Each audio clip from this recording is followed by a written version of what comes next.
Assalamualaikum warahmatullahi wabarakatuh. Tuan-tuan dan puan yang saya kasih sekalian, sedang buat apa? Sedang rehat-rehat di rumah ke? Ini kita musim Covid ni mungkin masing-masing ada banyak masa dengan keluarga, manfaatkan masa ni sebaik mungkin duduk di rumah, ya. Tuan-tuan dan puan yang saya kasih sekalian, saya mengambil peluang ini. Mungkin sebelum tu mungkin di antara tuan-tuan ada juga mungkin bertanya kan. Kalau tak cakap pun dalam hati bertanya, bolehkah alternatif ni adakah kaedah untuk alternatif untuk ke depan dengan Covid ni? Saya kata ginilah, saya tak nak kata apa-apa, saya tak nak janji apa-apa. Sebab benda ni ini soal yang mewah, soal hidup mati, soal ialah masyarakat kita sekarang ni sedang dalam ketakutan. Jadi kita bukan boleh cuba-cuba, ya. Saya terus terang saya katakan kita tidak ada sebarang evidence terbukti, bukti keberkesanan kita belum ada, jadi tak boleh kita kata apa-apa. Jadi ikutlah apa yang ada sekarang ni, yang mereka yang buat tu. Mudah-mudahan kita dapat hindarkan diri kita daripada apa-apa mara bahaya yang sedang mengancam sekarang ni. Memanglah kita ada kaedah umum ada, iaitu kita naikkan imuniti, naikkan pertahanan badan kita yang kita belum lagi boleh katakan berkesan atau tak berkesan, bahaya atau tak bahaya, kita belum boleh kata. Jadi untuk sekarang ni kita ikutlah tempo atau ikutlah apa juga yang telah ditetapkan oleh pihak berkuasa. Mudah-mudahan kita dapat sama-sama berusaha menghindarkan diri kita daripada perkara yang tadi ini. Tuan-tuan dan puan yang saya kata sekalian, saya ingin melalui sesi ini menjawab sama ada secara direct, secara terus ataupun secara tidak direct, secara tidak terus, persoalan-persoalan yang mungkin berlaga di fikiran tuan-tuan dan puan sekalian, ya. Sebab ini saya juga menerima banyak persoalan sama dalam WhatsApp, dalam mesej sebagainya, tapi tak sempat nak jawab, ya.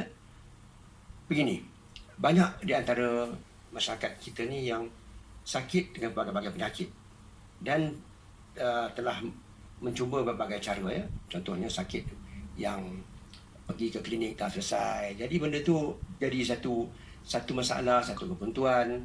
Bagaimana cara nak ubat? Dah pergi dah hospital, dah pergi jumpa pakar, dah buat X-ray, okey, dah buat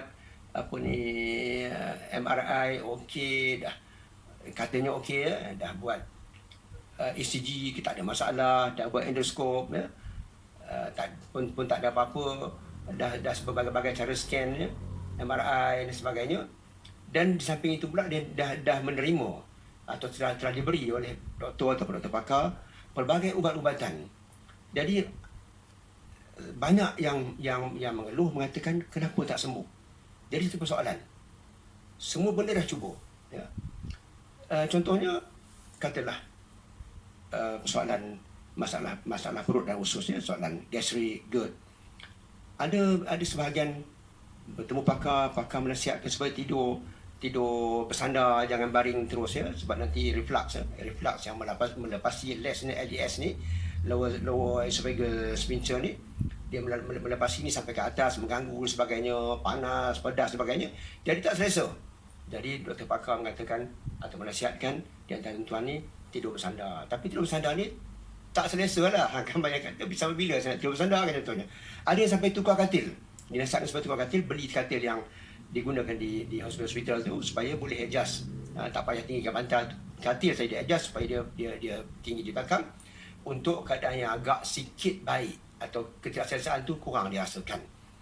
Dah buat, ada yang dicadangkan supaya buat menahan masukkan magnetic beads, ya. Nanti kita akan perlihatkan bagaimana supaya magnetic beads tu macam tasbih magnet yang diletakkan di bawah diaphragm dia untuk menahan daripada berlakunya reflux, berlakunya penolakan asid-asid dan campur makanan daripada bahagian stomach dan bahagian perut dia, untuk membagi sedikit keselesaan juga kepada mereka yang berada masalah GERD khususnya. Dan ada juga yang macam gastric, dah diberi antacid, berbagai jenis, telah juga mencuba PPI, ya, proton pump inhibitor, tak baik juga, tak selesai juga. Ada yang pening, berpusing, ya, ni dizzy, hilang keseimbangan, disyorkan oleh doktor supaya supaya pergi cek telinga, takut cochlearnya ada masalah ke, ataupun semicircular canalnya problem, ataupun ada berlaku apa tu yang dikatakan kristal kalsium karbonat displacement, berlaku perubahan itu menyebabkan dizzy dan sebagainya. Semua dah cuba, masih juga pening, masih juga pusing. Yang yang berdepan dengan masalah migrain contohnya, pada awal disyorkan supaya tukar cermata, mungkin degree dia tak sesuai, dah buat dah tapi masih sakit. Itu masalah kepala lah. Migrain yang bertajuk semua ni, berbagai-bagai cara nak buat tak baik juga. Jadi masing-masing mengeluh, macam mana nak buat, apa masalahnya, ya. Kemudian selain daripada itu, contohnya masalah asma yang berlarutan sebahagian daripada kecil sampai ke tua. Sambung hidup ni, kita boleh katakan dalam bahasa biasanya, sambung hidup menggunakan inhaler, buat bekal mana pergi. Jadi memang tak selesa. Kemudian dalam masa ke masa pula terpaksa dikejarkan ke rumah sakit bagi emergency malam-malam ni. Inilah keluhan-keluhan yang kita dengar. Dan persoalan mengapa tak baik. Macam-macam dah buat dah, mengapa tak baik.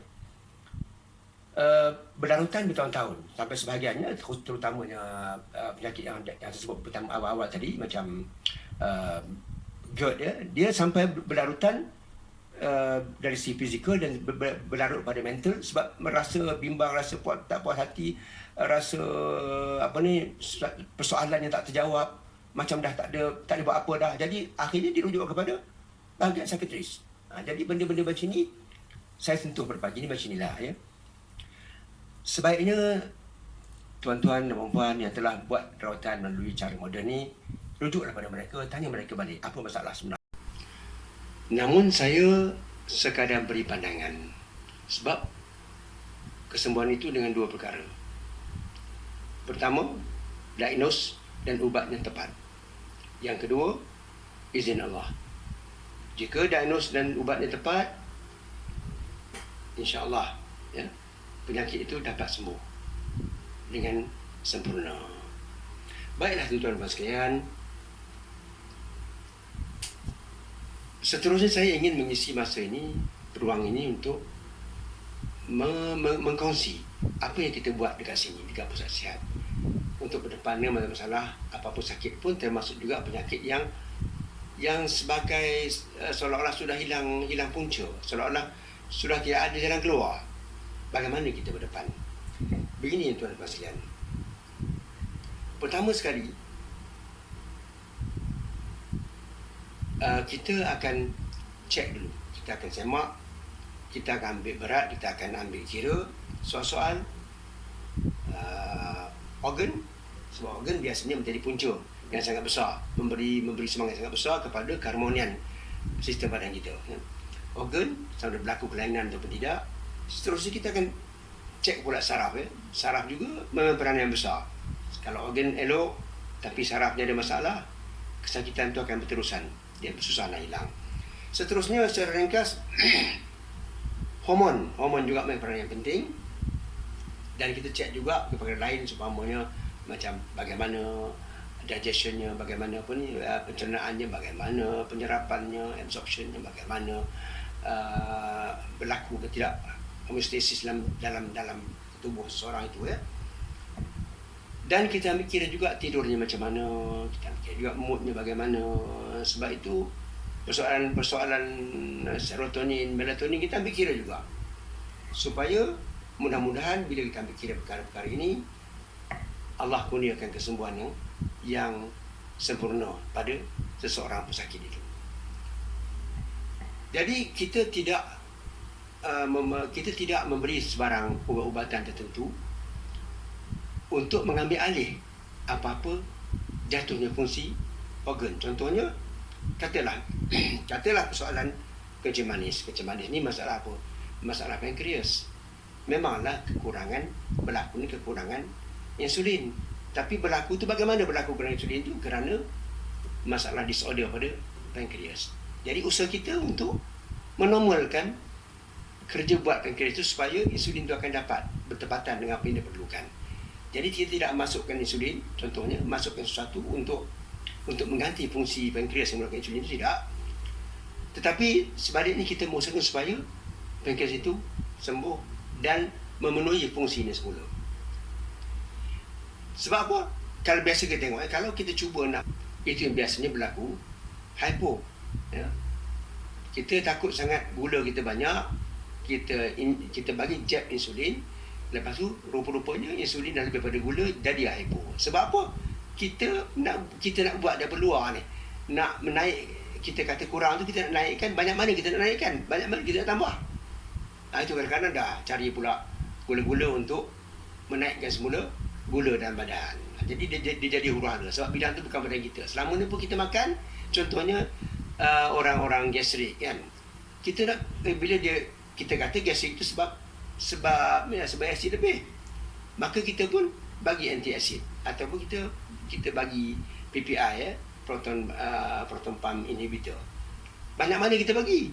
Kemudian sesuaikan dengan orang tu. Setiap orang ni tak sama kekurangan kelebihan asid pada orang ni tak sama dengan kekurangan asid pada orang tu. Dia tak sama. Yang kita masukkan tu banyak mana pula. Kita ambil kira ke banyak mana asid pada dia. Kita ambil kira ke mass satu badan, berat badan dia. Kita tidak. Jadi bila kita tidak gitu, kita bagi anti asid akan suppress asid. Sama dia suppress, boleh tak cukup suppress, dia masih lagi berlaku gastrik, masih lagi berlaku rasa pedih ulu hati. Ataupun sebaliknya kita bagi dia lebih, maka berlaku keadaan anti-asid yang juga boleh dikaitkan dengan GERD. Ya, GERD. Jadi bila kurang asid, sudah padaman tak sempurna, jadi pula terbenanya anginnya, terbenanya gas dalam stomak, dalam perut, maka berlakulah reflux dan seterusnya. Jadi kerja kita yang kita buat melalui alternatif ini ialah kita usaha untuk dalam kes gastrik untuk menurunkan asid. Dalam kes kecil manis bukan kita buat kerja untuk menambah insulin, tapi kerja kita ialah menormalkan keadaan. Yang kurang dinaikkan, yang tinggi diturunkan supaya optimum dengan apa yang diperlukan. Itu sebenarnya matlamat kita. Dan saya kira ini pandangan saya je. Saya tidak menafi pandangan lain. Saya kira memang sepatutnya perubatan ini kita mengusahakan normalization. Kita mengusahakan supaya normal, supaya tak nanti huru-hara. Kadang-kadang kurang asid, kadang-kadang lebih asid. Kita kena macam orang cari berit lah. Kalau kita selesaikan dengan sesuatu drug tertentu, tiba-tiba dah jadi pula sembelit. Jadi masalah juga. Jadi huru-hara. Sebab sepatutnya kita kembalikan balik organ-organ tu pada fungsi asalnya. Itulah akan berlaku keharmonian dalam perubatan. So, saudara-saudari yang saya kasih sekalian, begitu juga seterusnya persoalan macam darah tinggi darah tinggi, tekanan darah dia tinggi. Kita tidak memberi sesuatu obat atau memberi sesuatu apapun, herba ke apa ke, untuk supaya pembuluh dia jadi besar, untuk menurunkan tekanan, supaya darah dia cair, juga untuk menurunkan tekanan, supaya jantung dia slow, juga bertujuan untuk menurunkan tekanan. Tidak. Tapi kita memahami bahawa darah tinggi itu disebabkan berlaku sumbatan, artinya penyakit darah tersekat, tak lancar. Jadi apa kita usahakan? Kita berusaha untuk menormalkan kualiti darahnya. Jadi kita terpaksa merawat organ-organ yang ada kaitan direct, yang ada kaitan terus langsung dengan kualiti darah. Itu yang kita buat. Sekali lagi saya ulang, arti kita bukan membuat satu tindakan untuk mengambil alih fungsi organ yang asal, yang baik, yang smart, yang efisien, yang tepat, tetapi kita berusaha untuk menormalkan semula kerja-kerja organ tu supaya badan kita dapat semula keharmonian yang kita idam-idamkan. Contoh umpama yang saya kata sekalian, orang mungkin bertanya, apa kaedah nak dipastikan bahawa rawatan kita ini tepat, rawatan kita ini elok, rawatan kita ini sesuai? Sebab katanya alternatif tidak punya R&D, kita cuma ada testimoni saja. Untuk itu saya akan buat kita akan bertemu semula dalam video lain insya-Allah, dan saya akan jawab tentang testimoni, supaya nanti kita dapat menghayati kenapa kita approach kita begitu, ya. Okey, sehingga itu apa yang penting buat masa ini, tuan-tuan dan puan, ialah pesanan dari saya, yang penting sekali jangan fanatik melulu, ya. Tak kira dengan siapa pun, sebab tak ada perubatan yang boleh claim dia the best, dia perfect, tak ada, tak boleh. Jangan fanatik melulu, sebab itu akan merugikan kita.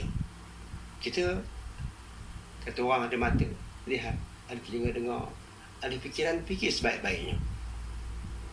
Mungkin tuan-tuan perempuan yang buntu boleh cuba cara lain, itulah perubatannya. Tidak ada siapa boleh jamin bahawa dia yang terbaik. Ni penyakit yang banyak ni, itulah kita kadang-kadang sebagian orang dia rasa dia yang terbaik. We are always the best. Tak siapa boleh sanggah, tak siapa lebih baik daripada kita. Itu problem. Itu maksudnya mungkin fikiran kita telah berjaya dirosakkan oleh pihak tertentu, telah diindoctrinated, ya, didoktrinkan, supaya kita mengata hak ini saja yang baik, maka kita tak boleh keluar daripada kepompong kita sendiri. Saya bagi contoh, ya.